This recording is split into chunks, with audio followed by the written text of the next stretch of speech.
Marahil sa mga aksidenteng tumatak ang trahedya nangyari sa Florida bus.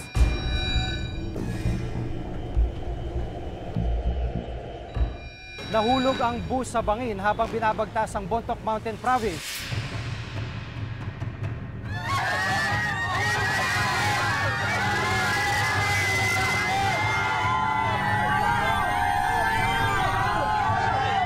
Sa salaysay ng isa sa mga pasahero, sinabi niyang nakatalon pa ang konduktor nang maramdamang tila nawala ng preno ang bus. Lalong bumilis ang takbo ng bus hanggang mawalan ng kontrol ang driver at tuluyang mahulog sa bangin.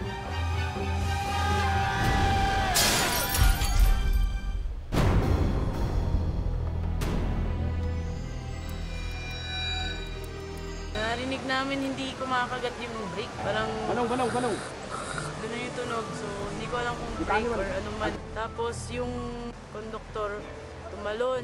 So, nakita ng mga pasahero, medyo nag-start sila mag-panic.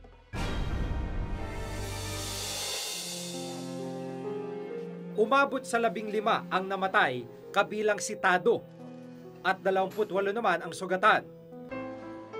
Nagsampa ng kasong reckless imprudence resulting to multiple homicide laban sa Florida bus at sa driver ng bus, ang mga kaanak ng mga nakaligtas at nasawi sa trahedya. Atin na rin kinansila ang prangkisa nila, sinuspinde, ng 6 na buwan.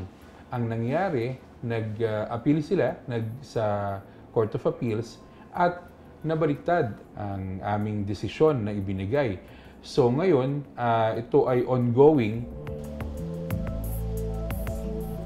Settled naman lahat ng mga nabiktima, tsaka yung mga iba naman naka-uncourt pa rin. At tsaka yung mga iba naman na nagre-reimburse, okay naman po yung mga reimbursement nila. Hindi na ako makapagsasalita regarding sa mga cases na yan kasi nasa korte na po lahat. Ayon sa LTFRB, may 56 pang kaso ng aksidente sa bus na nakahain sa kanilang kailangang pang-iresolba sa ngayon. At part pala ng mandate ninyo na tiyakin na ligtas ang mga pasahero ng mga pampublikong sasakyan. So bakit po paulit-ulit na lang na may na-aksidenteng bus, nahuhulog sa bangin, nahuhulog sa skyway, paulit-ulit na lang? Are you doing your job?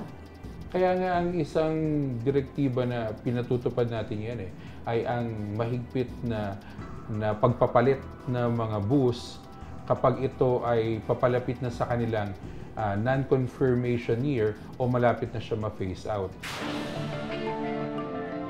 Dahil karamihan sa mga aksidente sa daan, driver error ang dahilan, mas mabuti raw na maging mahigpit ang pag-i-issue ng mga lisensya sa mga driver, lalo na ng mga pampublikong sasakyan. Pagdating sa LTO, talagang meron talagang test drive, kamukha ng ginagawa sa TESDA.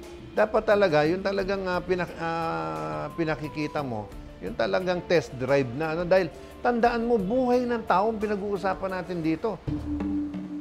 Isinusulong naman ng LTFRB na tanggalin ang boundary system sa mga bus driver. Dahil naghahabol ng boundary, napipilitan din daw ang mga driver na madaliin ang kanilang biyahe. We are really pushing hard and in implementing the incentive-based salary scheme ng mga bus companies ito.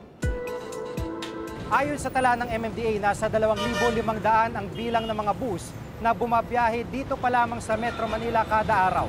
Ang nakakabahala sa unang 2 buwan pa lang ng 2015, nasa mahigit 150 na ang mga aksidente sa buong bansa, kung saan ilan sa mga aksidenteng ito ay kumitil sa buhay ng mga pasahero. Paano niyo po mai-ensure na yung mga buses, yung mga mismong bus, hindi lang pinapalitan ang pangalan o kaya isinasakay sa ibang prangkisa para magamit pa yung bus na yan? Ito naman, lagi natin chine-check ito Sabi ko nga, di ba may random inspection tayong ginagawa. Kaya lamang ang ating inspection team, sa ngayon, kadadagdag lang natin ng 19 personnel pa to augment our existing 14 na mga inspectors. Ilan hong dapat mamatay? Yun yung isang mabigat na question doon, Maki. Dapat bang may mamatay bago mo suspindihin? ang isang prangkisa? Dapat bang, o kung magsususpindi ka, ano ba ang sususpindihin mo? Yung prangkisa lang na yon o lahat ng bus na pagmamay-ari noong operator na yon? Those are the things that we really need to check bago natin ito ipatupad.